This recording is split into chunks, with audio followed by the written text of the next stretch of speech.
మెదక్ జిల్లా నర్సాపూర్లోని విష్ణు ఇన్స్టిట్యూట్లో సంక్రాంతి పండుగను పురస్కరించుకొని ట్రెడిషనల్ డే కార్యక్రమం ఘనంగా నిర్వహించారు. ప్రతి సంవత్సరం సంక్రాంతికి ముందు ట్రెడిషనల్ డే నిర్వహిస్తామని ప్రిన్సిపల్ డాక్టర్ రమేష్ తెలిపారు. ఇక సాంస్కృతిక కార్యక్రమాల్లో విద్యార్థులు చురుగ్గా పాల్గొంటారని అన్నారు. భారతదేశ సంస్కృతి సాంప్రదాయాలు రాబోయే తరాలకు అందించేందుకు ఇలాంటి కార్యక్రమాలు దోహదపడతాయని ఆయన తెలిపారు.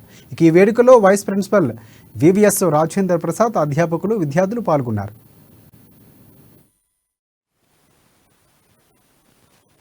సాంప్రదాయాలకు సంస్కృతికి నిలయమైనటువంటి నా భారతదేశం, అందులో ముఖ్యంగా నా ఉభయ రాష్ట్రాలు, తెలుగు రాష్ట్రం కావచ్చు, తెలంగాణ రాష్ట్రం కావచ్చు, సంస్కృతి సాంప్రదాయాలను ఏ విధంగా పాటిస్తామో అందరికీ తెలుసు.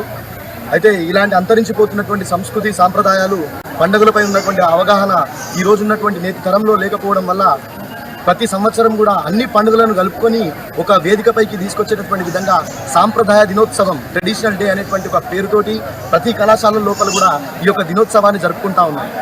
అయితే మా దగ్గర ఉన్నటువంటి దానివల్ల జరుగుతున్నటువంటి లాభం ఏంటంటే, ఈ నేటి తరం లోపల జరుగుతున్నటువంటి ఏవైతే పిల్లలకు ఉన్నటువంటి అవగాహన కోల్పోతురో ప్రతి పండుగల మీద, మన సంస్కృతి సాంప్రదాయాల మీద వాళ్ళ లోపల ఈ అవగాహనను పెంపొందించడమే మా ధ్యేయంగా మరి ఈరోజు Vishnu institute of pharmaceutical education and research మా కళాశాల లోపల ఈరోజు సాంప్రదాయ దినోత్సవ వేడుకలు అంబరాన్ని అంటేటటువంటి విధంగా కొనసాగుతూ ఉన్నాయి.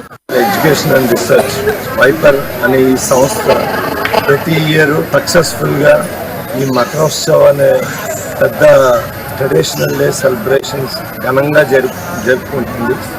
దీనికి అందరూ స్టూడెంట్స్ వాళ్ళ యొక్క ట్రెడిషనల్ డ్రెస్సెస్లో ఇతర ప్రాంతాల నుంచి వాళ్ళ యొక్క డ్రెస్, వాళ్ళ యొక్క మ్యూజిక్, వాళ్ళ యొక్క డిఫరెంట్ కల్చర్ని ప్రతిబింబి చేయడానికి ఇది చాలా ఉపయోగపడుతున్నది.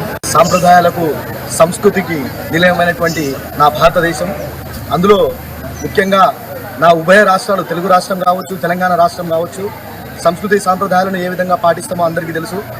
అయితే ఇలాంటి అంతరించిపోతున్నటువంటి సంస్కృతి సాంప్రదాయాలు, పండుగలపై ఉన్నటువంటి అవగాహన ఈ రోజు ఉన్నటువంటి నేటి తరంలో లేకపోవడం వల్ల ప్రతి సంవత్సరం కూడా అన్ని పండుగలను కలుపుకొని ఒక వేదికపైకి తీసుకొచ్చేటటువంటి విధంగా